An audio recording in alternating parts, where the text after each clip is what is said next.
Pathanamthitta sessions court ഇന്ന് ഒരു ജാമ്യാപേക്ഷയിൽ വിധി പറയുകയുണ്ടായി. അത് മറ്റാരുടെയല്ല, രാഹുൽ മാങ്കൂട്ടത്തിൻ്റെ ജാമ്യാപേക്ഷയിലുള്ള വിധിയാണ് ഇന്ന് സെഷൻസ് കോർട്ട് പുറപ്പെടുവിച്ചത്. BA 43/2026 കേസ് നമ്പറായിട്ടുള്ള ഈ കേസിൽ ക്രൈം നമ്പർ 100/2026 രജിസ്റ്റർ ചെയ്ത ക്രൈം ബ്രാഞ്ച് രജിസ്റ്റർ ചെയ്ത കേസാണിത്. സെക്ഷൻ 376 ആൻഡ് 506 ഓഫ് IPC ബലാത്സംഗ കുറ്റമാണ് ചുമത്തപ്പെട്ടിരിക്കുന്നത്. അപ്പോൾ ഇതിൽ എന്തുകൊണ്ടാണ് ജാമ്യം കിട്ടാനുള്ള കാരണം? ഞാൻ അഡ്വക്കേറ്റ് സന്തോഷ് കുമാർ. രാഹുൽ മാങ്കൂട്ടത്തിന് വേണ്ടി വാദിച്ച അഡ്വക്കേറ്റ്സ് കോടതി ഉയർത്തിയ വാദം എന്തൊക്കെയായിരുന്നു? മെയിനായിട്ട് അവർ പറഞ്ഞത് നോ പ്രോപ്പർ FIR. ഒരു പ്രതിയെ അറസ്റ്റ് ചെയ്ത് കഴിഞ്ഞാൽ FIR ഫസ്റ്റ് ഇൻഫർമേഷൻ രജിസ്റ്റർ ചെയ്യണം, അത് പ്രോപ്പർ അല്ലായിരുന്നു. 2, അറസ്റ്റ് ചെയ്ത ഗ്രൗണ്ട്സ് അറസ്റ്റഡ് പേഴ്സണെ അറിയിച്ചില്ല. വയലേഷൻ ഓഫ് BNSS 35 and 47, അതായത് അറസ്റ്റഡ് മെമ്മോ പിന്നെ ഗ്രൗണ്ട്സ് ഓഫ് അറസ്റ്റ് ഇത് രണ്ടും രേഖപ്പെടുത്തിയിട്ടില്ലെന്ന് മാത്രമല്ല, ഇത് അറസ്റ്റഡ് പേഴ്സണെ അറിയിച്ചില്ല.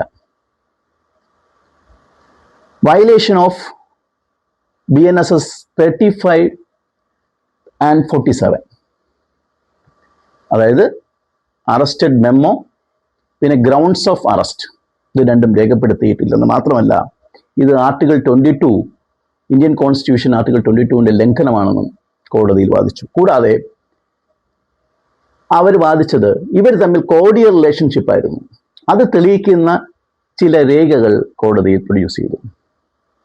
ഒന്നാമത്തത് ഹൈക്കോടതിയുടെ ഓർഡർ പ്രൊഡ്യൂസ് ചെയ്തു, ട്രിവാൻഡ്രം സെഷൻസ് കോടതിയിലെ ഓർഡർ പ്രൊഡ്യൂസ് ചെയ്തു. കൂടാതെ വളരെ സുപ്രധാനമായിട്ട് അവർ കോടതിയിൽ പ്രൊഡ്യൂസ് ചെയ്ത ചാറ്റുകൾ, ആ ചാറ്റുകൾ എന്ന് പറയുന്നത് 20/12/2025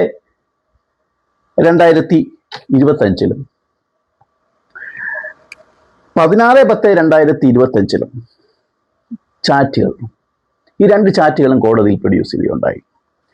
മറുഭാഗത്ത് നിന്ന് പബ്ലിക് പ്രോസിക്യൂട്ടർ വാദിച്ചു എന്ന് പറയുന്നത്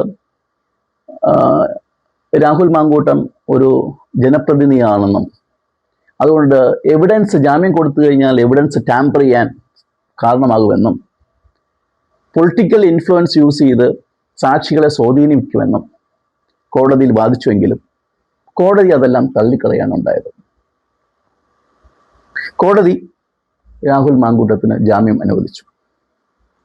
ചില നിബന്ധനകൾ വച്ചിട്ടുണ്ട്. 50,000 രൂപയും 2 ആൾ ജാമ്യവും.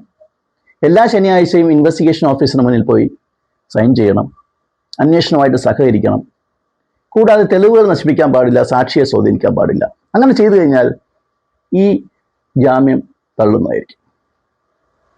മറ്റൊരു ടോപ്പിക്കുമായിട്ട് വീണ്ടും കാണാം.